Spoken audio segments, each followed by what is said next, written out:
ആമയിഴഞ്ചാൻ തോട്ടിൽ ജോയ് എന്ന തൊഴിലാളി വീണപ്പോൾ പ്രതിപക്ഷം വിമർശിച്ചു എന്ന തദ്ദേശ മന്ത്രിയുടെ പരാതിക്ക് ചുട്ട മറുപടിയുമായി പ്രതിപക്ഷ നേതാവ് വി.ഡി. സതീശൻ. പ്രതിപക്ഷം വിമർശിക്കുമ്പോൾ മന്ത്രിമാർക്ക് പൊള്ളും.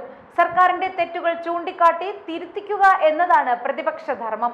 ആമയിഴഞ്ചാൻ തോട്ടിൽ ജോയ് എന്ന തൊഴിലാളി വീണപ്പോൾ പ്രതിപക്ഷം വിമർശിച്ചു എന്നാണ് തദ്ദേശ മന്ത്രിയുടെ പരാതി. പക്ഷേ പ്രതിപക്ഷം സർക്കാരിനെ വിമർശിച്ചത് അപ്പോഴല്ല, മഴക്കാലപൂർവ്വ ശുചീകരണം നടന്നിട്ടില്ല എന്നും അതിന്റെ ഭാഗമായി സംസ്ഥാനത്ത് പകർച്ചവ്യാധികൾ പടരുന്നുവെന്നും അതീവ ഗൗരവത്തോടെ പ്രതിപക്ഷം നിയമസഭയിൽ പറഞ്ഞതാണ്.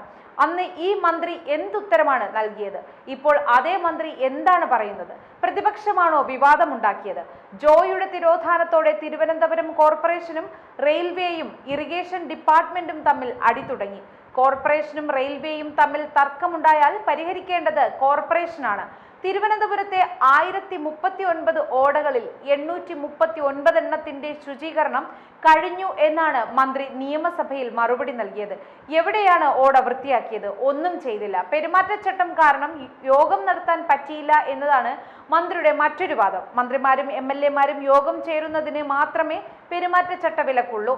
മഴക്കാലവും തെരഞ്ഞെടുപ്പുമൊക്കെ വരുമെന്ന് സർക്കാരിന് അറിയില്ലായിരുന്നു. തെരഞ്ഞെടുപ്പ് പ്രഖ്യാപനത്തിന് മുൻപ് മഴക്കാലപൂർവ്വ ശുചീകരണം നടത്തേണ്ടതായിരുന്നു.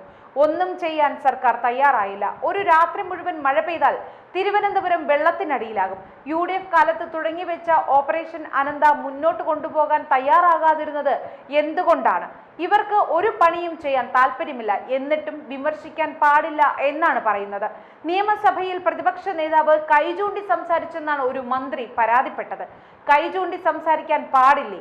വിരൽ ചൂണ്ടാനുള്ളത് കൂടിയാണ്. മന്ത്രിയുടെ മുഖത്ത് മാത്രമല്ല, മുഖ്യമന്ത്രിയുടെ മുഖത്തിന് നേരെയും വിരൽ ചൂണ്ടി സംസാരിക്കും. രാഷ്ട്രീയമായി വിമർശിച്ചെന്നതാണ് മറ്റൊരു മന്ത്രിയുടെ പരാതി. ഇവരൊക്കെ വിമർശനത്തിന് അതീതരാണോ? പിണറായി വിജയനെ പഠിക്കുക എന്നതാണ് MP രാജേഷിന് അടുത്തിടെയായുള്ള അസുഖം. പിണറായിയെ പോലെയാണെന്നും വിമർശനത്തിന് അതീതനുമാണ് എന്ന തോന്നൽ വന്നു തുടങ്ങി. തെറ്റു ചെയ്താൽ വിമർശിക്കുക തന്നെ ചെയ്യുമെന്നും വി.ഡി. സതീശൻ വ്യക്തമാക്കി.